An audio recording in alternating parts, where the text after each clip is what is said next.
Comprar euros para se proteger da desvalorização do dólar. Dividendos saem do preço da ação, mas o mercado gera uma dupla valorização. Renda fixa brasileira é mesmo um ótimo investimento. E o ETF de renda fixa americana, que rendeu apenas 5% em 10 anos, ainda é uma boa opção? Então, esses questionamentos que a gente vai responder no vídeo de hoje.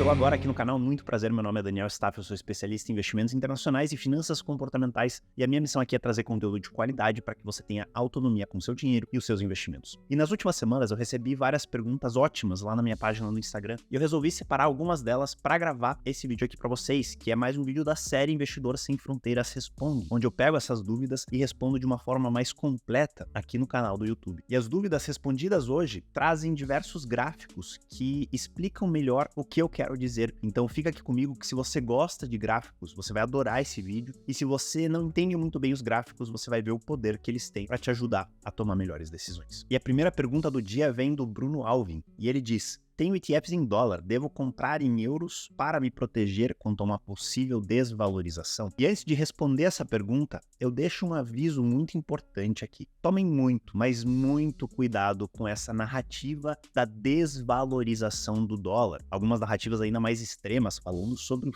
fim do dólar, que ele deixará de ser a moeda de reserva global. Eu já fiz um vídeo aqui no meu canal falando como essa ideia é absurda e trazendo argumentos objetivos e dados, estatísticas, para te ajudar a chegar nessa mesma conclusão. Mas, independente do fim ou não do dólar, da desvalorização ou não do dólar, eu defendo que é importantíssimo você ter uma diversificação global, não somente em diferentes setores, regiões e ativos, mas também em diferentes moedas. Então, independente da desvalorização ou não do dólar, o Bruno está correto em buscar essa diversificação em outras moedas, principalmente moedas fortes, como é o euro. Porém, um erro que muita gente comete, que eu preciso que você entenda agora, é que investir globalmente através de ETFs negociados em dólar, não significa que você está exposto somente ao dólar. O que importa e determina na sua exposição é a qual moeda o ETF está exposto, mesmo ele sendo negociado em dólar. Então você pode muito bem ter uma estratégia totalmente negociada em dólar, mas 100% exposta a outras moedas, caso você não compre nenhum ETF que esteja exposto ao dólar, o que é muito difícil porque o dólar está na grande maioria dos ativos. E para você entender bem essa questão de exposição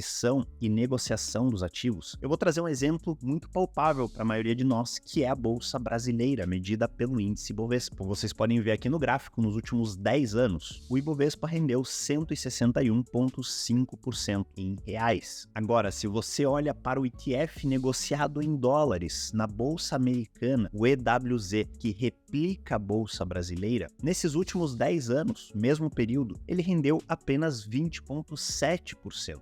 E aí você pode se perguntar por que então essa diferença na valorização? E a resposta está na desvalorização do real. E você pode ver aqui nesse outro gráfico, onde a gente tem os três ativos: a Bolsa Brasileira em reais, em azul, a Bolsa em dólares, em laranja, medida pelo EWZ, e o real brasileiro, com sua desvalorização de 53% na última década frente ao dólar. Então percebam aqui nesse gráfico que ao comprar o EWZ, apesar de estar negociando o ativo em dólares, o teu resultado final acaba sendo impactado pelo real, no caso pela grande desvalorização que ele teve nessa última década. Então, voltando à pergunta do Bruno, se você quer se proteger da suposta desvalorização do dólar, basta você comprar ativos, ETFs, que estejam expostos a outras moedas, no caso o euro, o ien japonês, franco suíço, a libra esterlina, seja qual moeda que você quer se expor. Teu resultado final será determinado pela exposição do ETF e não pela moeda de negociação dele. A nossa próxima pergunta do dia vem do Renan da Costa e provavelmente é a pergunta mais polêmica do vídeo de hoje. Ele diz: o dividendo sai da ação, mas dizem que o mercado ajusta o valor gerando dupla valorização.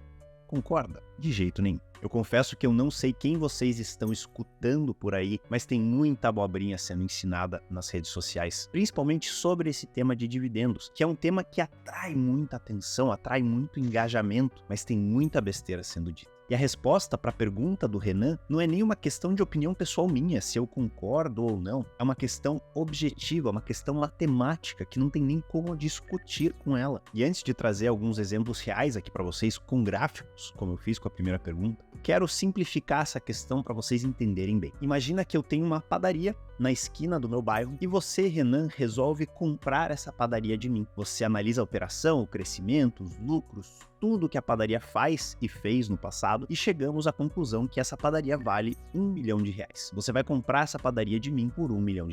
Dentro dessa análise, existe R$100 mil no caixa dessa empresa, no caixa da padaria, que está incluído no negócio. Ao comprar a padaria, você leva esses R$100 mil para pagar suas despesas dos primeiros meses. Agora, digamos que na noite anterior de assinar o contrato, de fechar o negócio, eu resolvo sacar esses R$100 mil para comprar um carro novo para mim. No dia seguinte, vamos assinar o contrato e eu te digo, Renan, infelizmente agora não tem mais esses R$100 mil em caixa, eu tirei para usar para comprar esse carro novo que você vê aqui. Hoje em dia, R$100 mil compra tipo um Celta 1.0, né? Mas, enfim. Eu te pergunto, você aceitaria pagar R$1 milhão pela padaria ou o valor dela diminuiu consideravelmente depois desse saque? Muito provavelmente você não aceitaria mais o preço de R$1 milhão e ofereceria algo em torno de R$900 mil, preço acordado menos o que foi sacado para comprar o meu Celta 1.0. Empresas pagando dividendos funcionam exatamente assim. A empresa tem um dinheiro em caixa e resolve distribuir esse caixa para os seus sócios, para os seus acionistas, consequentemente fazendo com que seu preço diminua, com que o seu valor de mercado diminua. Todas as vezes que essa posição em caixa é distribuída, seja os meus R$100 mil para comprar o Celta ou os 20 centavos por ação que você recebe de dividendos da sua empresa a cada trimestre ou a cada mês, esse valor sai do preço da ação. A empresa automaticamente, matematicamente, objetivamente vale exatamente aquele valor a menos depois dessa distribuição, depois da data X, que a gente chama no mercado financeiro. Agora vamos olhar alguns gráficos para te provar isso. Aqui na tela vocês podem ver o gráfico da Petrobras, Petri 4, dos últimos 5 anos. Muito lindo, né? Retornos sensacionais. Começou lá nos R$ 6,24 e hoje está acima de R$30. Um belo investimento para qualquer pessoa. Acontece que esse gráfico que você está vendo aqui, assim como a grande maioria dos gráficos da internet, são ajustados pelo preço pago por dividendo. Ou seja, o preço da ação cai, mas o gráfico é ajustado automaticamente para não refletir essa queda. E eu não estou falando que as empresas que mostram gráficos na internet estão querendo te enganar, não. É só uma prática comum no mercado financeiro. O ajuste dos gráficos depois do pagamento dos dividendos. Quem está te enganando são aqueles que usam essa informação para te iludir, para te dizer que o mercado faz a valorização dobrar ou o preço da ação sempre volta ao que era antes, depois do pagamento dos dividendos. Eu já ouvi essa também, né? Sim, os dividendos saem do preço da ação, mas o preço sempre volta ao que era antes. Mentira. Quer ver? Basta tirar os ajustes automáticos. No Coifin, uma das plataformas que eu uso para ver esses gráficos, que eu recomendo que vocês usem também, que é muito boa, lá no canto inferior direito tem o ADJ, de Adjustment. Quando você clica ali, o gráfico automaticamente sai desse ajuste e vai para a precificação real do ativo, muito influenciada pelos dividendos. Vamos ver a diferença que faz? Editor, coloca aqui na tela o gráfico desajustado. Vocês podem ver que no mesmo período, 5 anos, desde 2018, o preço da Petrobras não estava a R$6 e alguma coisa, ela estava a R$17,12. A gente está falando de um retorno de 382% no ajustado e um retorno de 75% no não ajustado, no real, que é o que realmente importa. E aí, o espertalhão que te vende a tese de dividendos e que te convence que o preço dobra porque o mercado faz a ação valorizar novamente, te vende a ideia de que o retorno foi de 382%. E ainda mais, se você reinveste os dividendos, o retorno se torna ainda maior. Não, não se torna, e isso não é verdade. E antes de eu ir para a próxima pergunta, eu quero que vocês entendam algumas coisas. Eu não sou contra o recebimento de dividendos. Isso faz parte do retorno total de uma carteira saudável, dividendos, juros, valorização da cota, o retorno total, que é o que realmente importa. Toda vez que você recebe os dividendos, o correto é você reinvestir esses dividendos. E uma coisa que eu peço para vocês e que eu insisto todas as vezes é: não utilizem os dividendos como base de escolha para sua estratégia. Não invista numa posição porque ela paga mais ou menos dividendos, ou porque ela paga dividendos há não sei quantas décadas. Essa informação, ela é totalmente irrelevante na hora da sua escolha. E a partir do momento que você ignora ela e simplesmente simplesmente trata os dividendos como devem ser tratados, uma consequência que você reinveste e nem olha para eles, a sua estratégia se torna muito mais eficiente. Pessoas se deram muito bem investindo em dividendos, mas quem disse que elas não poderiam se dar muito melhor se elas optassem por uma estratégia mais eficiente? E é isso que eu quero trazer para vocês. E não acreditem mais nessa história de dupla valorização. Próxima pergunta do dia de hoje vem do Luciano Sós 1979 e ele diz: existe ETF domiciliado no exterior de renda fixa em real? E a resposta curta e grossa é não, não existe. E eu não precisaria nem trazer essa pergunta aqui para o YouTube se a resposta fosse tão simples e curta. Mas junto dessa resposta eu quero trazer um ensinamento valiosíssimo para vocês aqui. Muito se fala ultimamente que a renda fixa brasileira é sensacional, que é muito difícil você bater um IPCA mais 6, que todos deveriam ter esse tipo de investimento na carteira. Aí eles pegam aqueles gráficos do CDI, do Ibovespa, do rendimento dos ativos brasileiros contra a renda fixa IPCA+, por exemplo, e ninguém consegue ganhar dela. E aí você é convencido que realmente aquela é uma ótima posição e que você deveria investir na renda fixa brasileira em reais. E aí você busca ETFs negociados fora do Brasil que repliquem essa estratégia. E aí eu te faço uma pequena pergunta.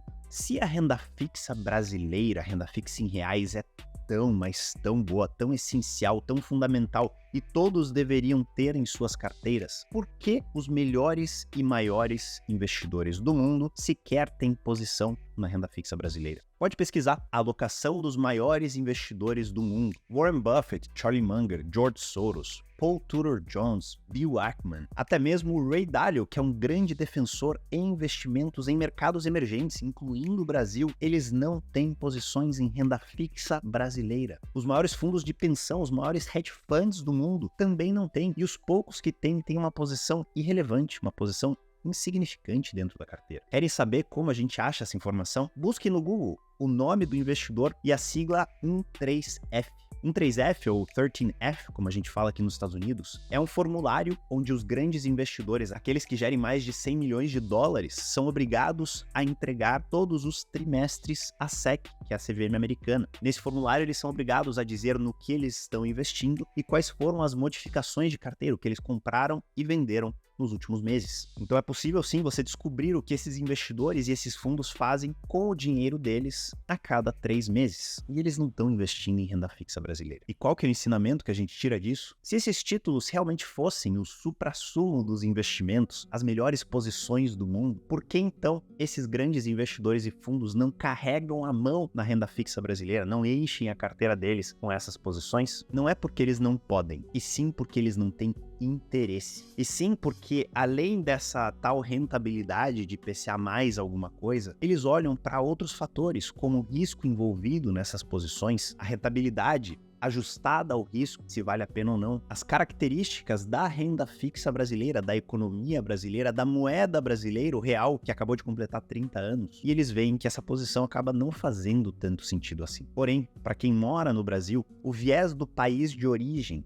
aquele que faz com que tudo que está dentro do seu país pareça melhor, pareça uma ótima oportunidade, isso faz com que as pessoas se iludam e pensem que esses realmente são investimentos incríveis. Para alguns objetivos eles até podem ser, para uma pequena parte da carteira eles até podem ser, mas para uma estratégia global de investimentos de longo prazo, que é o que eu defendo que vocês tenham aqui, eles fazem cada vez menos sentido. E não sou eu que estou dizendo isso, são os maiores investidores do mundo que não colocam o dinheiro deles na renda fixa brasileira. Indo para a nossa última pergunta do dia, da Eduarda_LF, ela diz: como funciona a queda ou aumento do valor do BND? Nos últimos 10 anos rendeu 5%. Para quem não sabe, o BND é o ETF que investe em renda fixa investment grade aqui dos Estados Unidos, ou seja, de ótimos pagadores, de empresas, governo e instituições financeiras que têm uma bela saúde financeira, que não devem dar calote, que a probabilidade do pagamento é muito alta. Então é um ETF que investe em títulos de renda fixa mais segura. E o primeiro ensinamento aqui com essa pergunta é: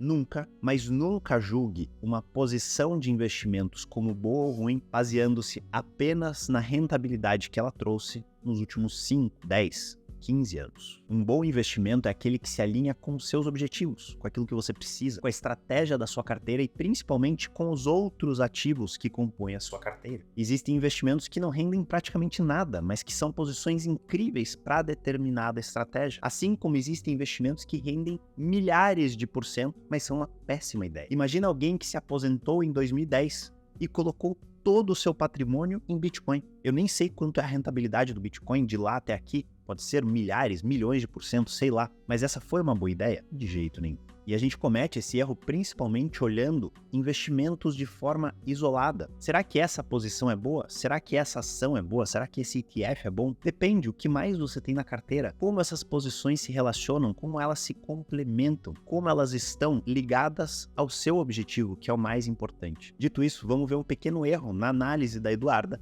e como a gente pode corrigir isso. Quando olhamos para o gráfico de rentabilidade desses ETFs de renda fixa, esses gráficos eles não consideram os juros pagos, que são boa parte da rentabilidade desses ativos. Eles consideram apenas a variação de preço do ativo, quanto custava o ETF há 10 anos atrás e quanto ele está custando hoje, e a variação desses dois preços. E o correto é você olhar o retorno total, que soma a variação de preço com os juros recebidos. E a gente consegue fazer isso na plataforma do Coifin, que é o site que eu estou usando ao longo desse vídeo para mostrar os gráficos para vocês. Basta você ir lá no site, escolher o BND, e uma vez que a tela abre com o preço, com a variação apenas do preço, você vai no canto inferior esquerdo e clica em Performance. Vai abrir um gráfico mostrando a variação de preço somada aos juros pagos por essa posição, te mostrando o retorno total, que é o que realmente importa para você, investidor. E é claro, aqui a gente está falando de 17% em uma década. Está longe de ser um retorno extraordinário, mas a grande queda no preço desse ativo que aconteceu no último ano, com as altas taxas de juros aqui nos Estados Unidos, prejudicou muito essa rentabilidade. Some a isso o fato de que essa posição serve para trazer proteção e previsibilidade para sua carteira e não necessariamente retornos extraordinários, que não é o que você consegue com uma posição de renda fixa segura, como é o caso do BND, e você entende que ela passa a fazer muito mais sentido em uma carteira que peça essa posição, independentemente do retorno que ela deu, total ou de preços na última década. E agora eu quero saber de você. Você investe em renda fixa na sua carteira? Como você faz essa exposição? Através do Tesouro Direto Brasileiro, do Tesouro Direto Americano, de posições individuais, CRI, CRA, LCI, LCA, bonds de empresas aqui nos Estados Unidos, através de ETFs? Me conta como está a sua exposição de renda fixa e se você está satisfeito ou não com ela. Enquanto isso, eu vou deixar para vocês um vídeo onde eu falo sobre, na minha opinião, qual é o melhor tipo de ETF de renda fixa negociado aqui nos Estados Unidos. Um ETF que pouca gente conhece, conhecido como Target Maturity ETF. Clica aqui para assistir esse vídeo e se você tiver com qualquer dúvida ou qualquer observação sobre o que foi dito no vídeo de hoje, principalmente sobre os dividendos, comenta aqui embaixo que eu vou te responder e a gente se vê no próximo vídeo.